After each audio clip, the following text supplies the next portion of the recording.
क्या आप eyebrow threading की प्रैक्टिस करते करते थक चुके हो और अभी भी आप आईब्रोज को शेप नहीं दे पा रहे हो, आपको समझ में नहीं आ रहा है कि किस तरीके से आईब्रो को शेप दिया जाए और मुझसे ये क्यों नहीं हो रहा है और बहुत सारा समय हो गया है फिर भी मैं अभी आईब्रो थ्रेडिंग नहीं कर पा रही हूँ, आईब्रो को अच्छा शेप नहीं दे पा रही हूँ। क्या आप ऐसा सोच रहे हो तो प्लीज इस वीडियो को स्किप किए बिना पूरा देख लेना। तो दोस्तों आज मैं आपको ऐसे टिप्स एंड ट्रिक्स बताऊंगी और मैं अपना पर्सनल एक्सपीरियंस के बारे में बताऊंगी कि मैं किस तरीके से आईब्रो थ्रेडिंग की प्रैक्टिस करती थी और मैंने कैसे सीखा और मुझे क्या क्या प्रॉब्लम को फेस करना पड़ा और किस तरीके से मैंने परफेक्ट शेप देना सीखा और कब सीखा, कितना समय लगा, सब कुछ डिटेली में इस वीडियो में बताने वाली हूँ। साथ ही साथ मेरी जो स्टूडेंट यहाँ पर आईब्रो थ्रेडिंग अभी कर रही है, आप देख सकते हो कितनी अच्छे से उसने शेप दे दिया है। तो इसने किस तरीके से सीखा, क्योंकि मैं बहुत सारे स्टूडेंट को मैंने सिखाया हुआ है और वो सीखे भी है, तो मुझे पता है कि लोग किस तरीके से सीखते हैं। अलग अलग तरीके के लोग मेरे पास आते हैं और वो उनको क्या क्या प्रॉब्लम होती है, क्योंकि अलग अलग लोगों को अलग अलग परेशानियां होती है, सबको एक जैसी परेशानी नहीं होती है, सबको अलग अलग प्रॉब्लम होता है, उनको समझने में थोड़ा टाइम लग जाता है और उसके बाद वो भी सीख जाते हैं। तो दोस्तों आज मैं आपको फुल डिटेल ही बताऊंगी कि आईब्रो थ्रेडिंग की प्रैक्टिस कैसे किया जाता है, आपको कितना पेशेंस रखना है, आप कब तक सीख पाओगे, कैसे सीख पाओगे, सब कुछ इस वीडियो में मैं आपको बताने वाली हूँ। तो बिल्कुल भी वीडियो को स्किप किए बिना पूरा वीडियो को देखोगे तभी आपको समझ में आएगा। तो दोस्तों चलिए वीडियो को शुरू करते हैं। मेरा नाम दिव्या है और आप देख रहे हो दिव्या भारती मेकओवर। तो दोस्तों मेरा जर्नी की बात है, जब मैंने सोचा कि मुझे एक ब्यूटिशियन बनना है तो सबसे पहले हमारा सामने आता है कि आईब्रो थ्रेडिंग की प्रैक्टिस। तो सबसे पहले जब भी आप आईब्रो थ्रेडिंग की प्रैक्टिस करते हो, आप पार्लर में एंटर करते हो, तो सबसे पहले आपका जो ब्यूटिशियन है, आपकी जो टीचर है जो आपको सिखाती हैं, वो आपके हाथ में पहले रील को थमा देता है कि लीजिए, आपको पहले धागे को होल्ड करना सीखना है, धागे को चलाना सीखना है।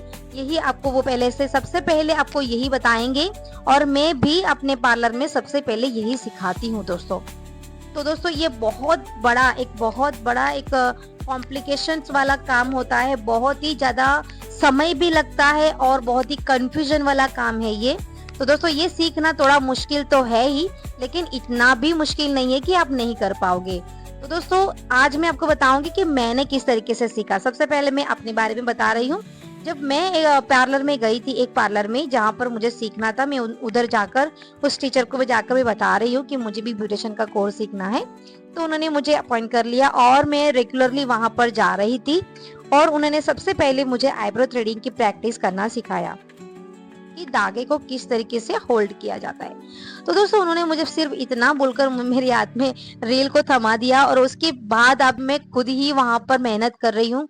टीचर मेरे ऊपर बिल्कुल भी ध्यान नहीं दे रही है। उन्होंने सिर्फ और सिर्फ 1 वीक तक मुझे सिर्फ और सिर्फ थ्रेडिंग ही चलाना सिखाया। तो दोस्तों ये देखकर तो मैं बहुत ही परेशान हो गई थी कि यार मैं रोज आ रही हूँ, बैठ रही हूँ, बस थ्रेडिंग की प्रैक्टिस कर रही हूँ और कुछ तो ये लोग सिखा ही नहीं रहे हैं। क्या मुझे सिर्फ यही करना होगा? क्या मेरा पैसा वेस्ट हो गए है? मैं किस तरीके से सीख पाऊंगी? तो दोस्तों प्रॉब्लम क्या होता है पता है, जब आपके टीचर आपको अच्छे से नहीं सिखा पाते तो आप बिल्कुल भी नहीं सीख पाते हो, ये भी एक प्रॉब्लम है। और अगर आपको टीचर आपको अच्छे से सिखा रहे लेकिन आपके अंदर इतना कॉन्फिडेंस नहीं है, आप मन लगाकर काम नहीं करोगे, तो भी आप आईब्रो थ्रेडिंग नहीं सीख पाओगे। तो दोस्तों यहाँ पर मैं आपको ये बताना चाहती हूँ कि जब भी आपको ब्यूटिशियन का कोर्स करना है, आप इस लाइन में आगे बढ़ना चाहते हो, तो सबसे पहले आपको ये जानना होगा कि आपको इसमें इंटरेस्ट है या नहीं, या आप इसके लिए मेहनत करना चाहते हो आपके अंदर से, दिल से। तो ये पहले सबसे पहले अपने आप को आपको पूछना होगा कि क्या आप मेहनत करना चाहते हो कि नहीं। क्योंकि जब भी मैं मेरे पार्लर में जाती थी तो मैं जैसे ही अंदर घुसती थी, मैं सबसे पहले मैं घुसते ही मैं आईब्रो थ्रेडिंग की रील मैं अपने हाथ में लेती थी और किसी को भी मुझे बताने की जरूरत नहीं पड़ती थी।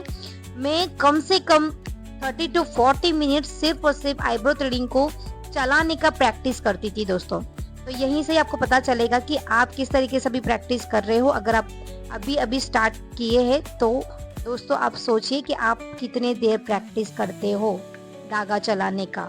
ठीक है, मैं मिनिमम 30 मिनट में प्रैक्टिस करती थी दोस्तों जब मैं सीख रही थी।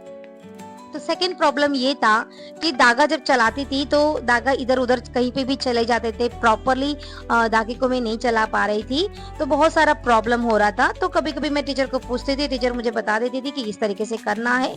लेकिन मुझे मेरे अंदर इतना कॉन्फिडेंस था कि नहीं, मैं कर पाऊँगी, मुझे करना है, कुछ भी करके करना है और मुझे प्रैक्टिस करके मुझे जल्द से जल्द आईब्रो थ्रेडिंग की शेप देना सीखना है। मैंने बहुत अपने अंदर इतना पॉजिटिव एनर्जी रखा, जिससे मैं आईब्रो थ्रेडिंग की प्रैक्टिस अच्छे से कर पाई और शेप भी देना सीख गई। तो दोस्तों, इसमें थोड़ा समय लगता है। ऐसा नहीं कि आज आप आए और 2 दिन में आपने धागा चलाना सीख लिया और अगले ही महीने आप शेप देना सीख जाओगे।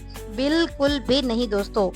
आईब्रो थ्रेडिंग ऐसा एक काम है जिसमें बहुत ज्यादा समय लगता है, क्योंकि ये एक आर्ट है। ये कोई ऐसे काम नहीं है कि फेशियल नहीं है, वैक्सिंग नहीं है कि आपने सिर्फ देखा और सीख लिया। इसमें क्या है कि अपना खुद का माइंड डालना पड़ता है, खुद ही आपको विचारना पड़ता है, सोचना पड़ता है, माइंड लगाना पड़ता है। माइंड ऐसा लगाना पड़ता है कि दौड़ाना पड़ता है। आपको सोचना पड़ता है कि मैं कहाँ से धागे को खिसका के लेकर जाऊंगी, कहाँ से फंसाऊंगी, किस तरीके से फंसाऊंगी और कैसे स्ट्रेच करूंगी, तो ये वाला ये जो धागे में हेयर कैसे फंसेंगे, ये सब कुछ अपने आप सोचना पड़ता है, ना कि टीचर को आपको बताना पड़ता है। ये आप खुद सोच के मन लगाकर आप प्रैक्टिस करोगे ना, तो दोस्तों डेफिनेटली आप सीख जाओगे। तो मैंने मिनिमम 1 मंथ के लिए मैंने प्रैक्टिस किया। 1 मंथ में मुझे धागा चलाना मैं सीख गई थी, क्योंकि मैं बहुत ही दिल से प्रैक्टिस करती थी, मन से प्रैक्टिस करती थी और बिल्कुल भी समय को वेस्ट नहीं करती थी दोस्तों। तो दोस्तों, आपको मैं यही बताना चाहूंगी कि आप समय को वेस्ट ना करते हुए जितना ज्यादा हो सके उतना ज्यादा प्रैक्टिस कीजिए। उसके बाद मुझे शेप के ऊपर थ्रेडिंग की धागा चलाने की प्रैक्टिस दिया गया, तो शेप के ऊपर मैं धागा की प्रैक्टिस करती थी। तो इस समय क्या दोस्तों, मेरे जो अदर स्टूडेंट होती है ना, वो क्या बोलते हैं कि बहुत ही उनको कंटाला आना लगता है। वो बहुत इरिटेट फील करते हैं कि यार ये क्या हो रहा है मेरे साथ, ये क्या करवा रहे हैं। उनको समझ में ही नहीं आ रहा था कि ये आईब्रो थ्रेडिंग की प्रैक्टिस क्यों करना होता है। तो मेरी जो ये स्टूडेंट है ना, जो अभी थ्रेडिंग कर रही है, इसे भी ऐसा ही लगता था और बहुत इरिटेटिंग फील करती थी और मुझे बार बार पूछती थी कि दीदी मैं कब सीखूंगी, मुझसे आईब्रो थ्रेडिंग हो पाएगा कि भी नहीं हो पाएगा। ये मुझे बहुत परेशान करती थी और मैं भी इसको बहुत ही अच्छे से सिखाती थी कि नहीं, तुझसे हो पाएगा। तो दोस्तों, उसने भी सीख लिया और मैंने भी सीख लिया। तो दोस्तों, अगर हमने सीख लिया है, अगर मेरी स्टूडेंट ने सीख लिया है जो बहुत ही छोटी है, तो आप क्यों नहीं दोस्तों, डेफिनेटली आपसे हो पाएगा। तो दोस्तों, थोड़ा समय लगता है, कम से कम आपको 2 इयर्स तो लगेंगे परफेक्टली आईब्रो थ्रेडिंग करने में। आईब्रो को शेप देने में आपको मिनिमम 2 इयर्स लगते हैं। ठीक है दोस्तों। तो दोस्तों, आई होप कि मैं आपको आज कुछ अच्छा समझा पाई हूँ और आप समझ पाए हो। अगर आपको ये वीडियो अच्छा लगा हो तो प्लीज एक लाइक, शेयर, सब्सक्राइब करना ना भूले दोस्तों। Thank you so much for watching.